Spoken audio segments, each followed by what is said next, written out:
Every day here with a tank guide for the hard mode torque fight in the Ravagers operation. This fight is a pretty interesting one to tank. There's some pretty strict positional requirements and a lot of things you can do as a tank to minimize the damage your group takes. So first I'm going to go through the basic mechanics of the fight and then give some tips and tricks. So the boss has three main things that he summons as part of this fight. First, you just saw there was shoots lasers. It will attach to a random member of the raid and try and shoot them. Or it'll attach to a repair droid that's being summoned and try and shoot it. And it will just hit whoever's the first person that it points at. So as a tank, you can stand between the repair droid and whatever it's aiming at and intercept that shot. And you'll need to do that in order to save repair droids during the fight. The second thing that'll happen, about 5 seconds after the shoots lasers comes, is floor vents will pop up from the ground and they'll do a lot of fire damage. So you can anticipate this coming when the shoots lasers droid pops up, and you can try and be moving when the floor vents activate, and by doing this you can avoid most of the damage from them. You can get out with 1 or 0 ticks. After the floor vents, he summons a fire droid that you're about to see. It's that small AoE of fire. This happens about a GCD after the floor vents come up, so you can anticipate that as well. The new mechanic in hard mode are these wall droids you see Salim attacking right here. They show up about 5 to 10 seconds after the first console gets destroyed, and they spawn every minute after that. So basically, for this fight, you're going to want to be keeping torque near, you choose the close right console, but one of the close consoles. So when you summon repair droids, they don't have to go far to reach the console.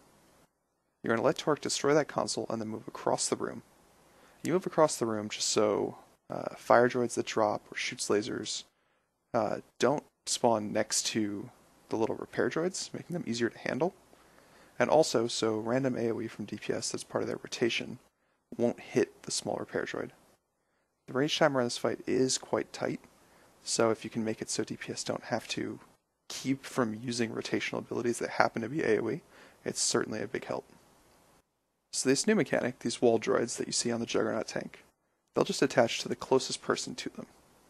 So the reason we really like Juggernauts in this fight, and the reason Juggernauts are particularly strong, is their Saber Reflect cooldown.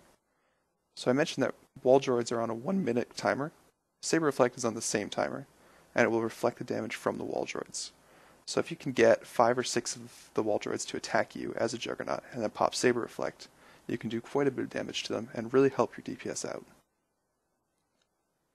Assassins can do something similar, although they can't reflect the damage. Shroud or Resilience will negate all of the damage from these wall droids. So as the tank holding torque, you're going to want to be moving him near the console you want destroyed, and then after the Wookiee Rage cast, taking him across the room as quickly as possible, so DPS can handle the droids that pop up. You also want to be predicting when the floor vents are coming up to try and get out of them as efficiently as possible. And when the wall droids are up, you want to be making sure you're closer to them than DPS or healers are. It can also be very helpful as a tank to be attacking wall droids, shoots lasers, and fire droids, especially if they're low on health.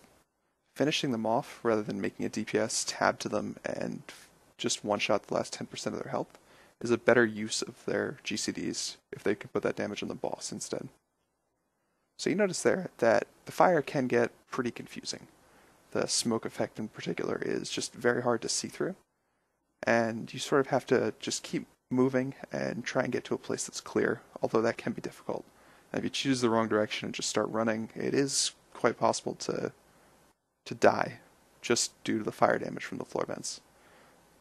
So try and react quickly when you see those floor vents pop up and get out of them without taking more than a tick or 2 of damage.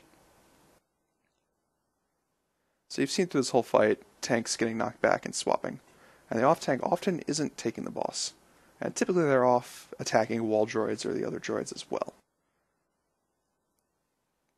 As I said, the enrage timer is quite tight, and a lot of times it's better to have DPS attacking the boss than it is attacking the droids. So anything you can do to get them off the droids and back on the boss is going to be beneficial for your raid. But overall, this fight is just basically rotating back and forth between handling those mechanics. You take the boss close to an unbroken console, let him break it, drag him across the room, wait, and drag him back. If you can get that pattern down, it's actually really repeatable once your raid group gets used to it.